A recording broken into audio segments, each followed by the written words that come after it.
அஸ்ஸலாமு அலைக்கும். இன்றைக்கி நம்ம அல்சஃபா மல்டி சேனலில் என்ன பார்க்க போகிறோன்னா பன்னீர் மசாலா எப்படி செய்கிறது பார்ப்போம். சப்பாத்தி நான்கெல்லாம் இது ரொம்ப நல்லாயிருக்கும். 250 கிராம் பன்னீர் எடுத்திருக்கேன்.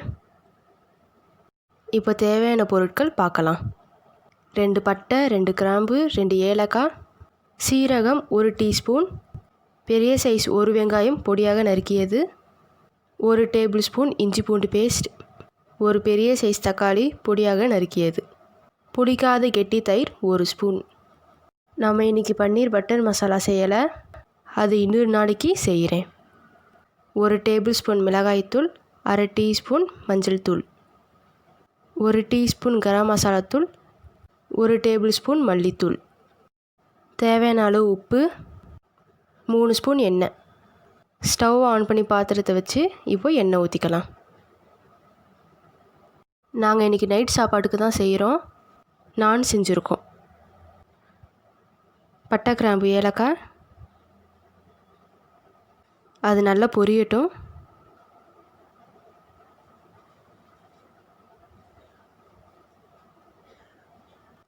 சீரகம்,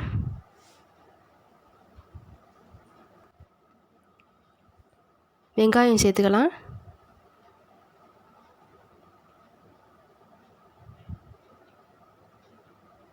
வெங்காயம் செவக்க வேண்டியதில்லை, கண்ணாடி பதத்தை தாண்டினா போதும். இப்போ எல்லாத்தையும் மிக்ஸ் பண்ணிக்கலாம்.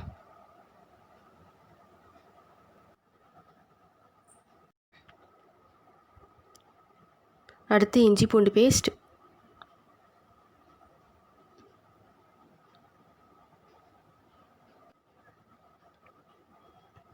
மிளகாய்த்தூள்,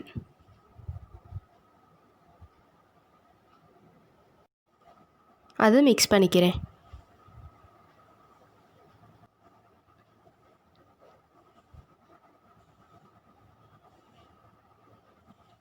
மஞ்சள் தூள்,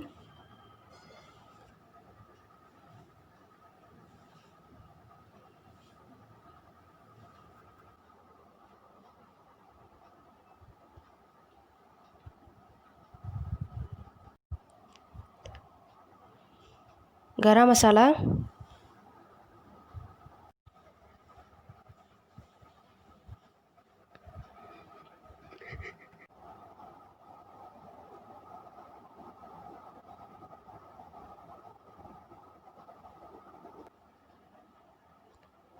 மல்லித்தூள்,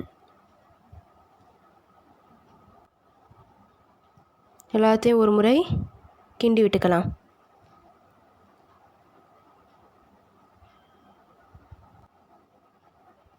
தக்காளி பொடியாக நறுக்கி வச்சது,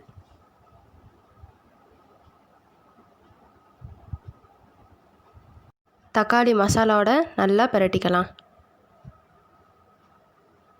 தக்காளி நல்லா வதங்கணும்.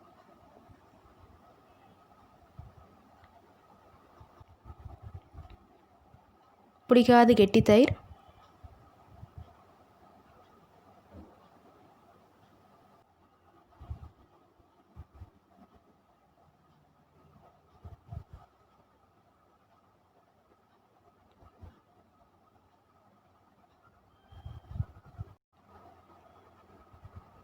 தேவையான அளவு உப்பு,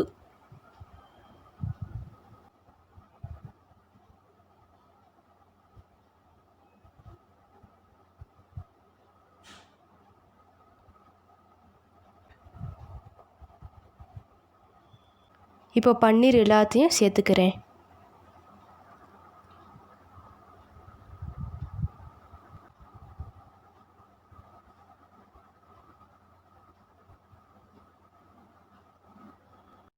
பன்னீர் இந்த கிரேவியோட நல்லா பிரட்டிக்கலாம்.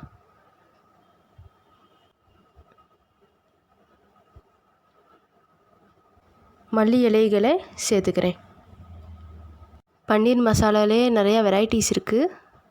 நம்ம இன்றைக்கி சிம்பிள் பன்னீர் மசாலா தான் பார்த்துருக்கோம். வெரைட்டியாக உள்ளது தான் அடுத்தடுத்து பார்ப்போம். பன்னீர் மசாலா ரெடி. இந்த வீடியோ உங்களுக்கு பிடிச்சிருந்துச்சுன்னா லைக் பண்ணுங்கள், கமெண்ட்ஸ் பண்ணுங்கள், ஃப்ரெண்ட்ஸ் அண்ட் ரிலேட்டிவ்ஸ்க்கு ஷேர் பண்ணுங்கள், மறக்காமல் சப்ஸ்கிரைப் பண்ணிடுங்க. தேங்க்ஸ் ஃபார் வாட்சிங்.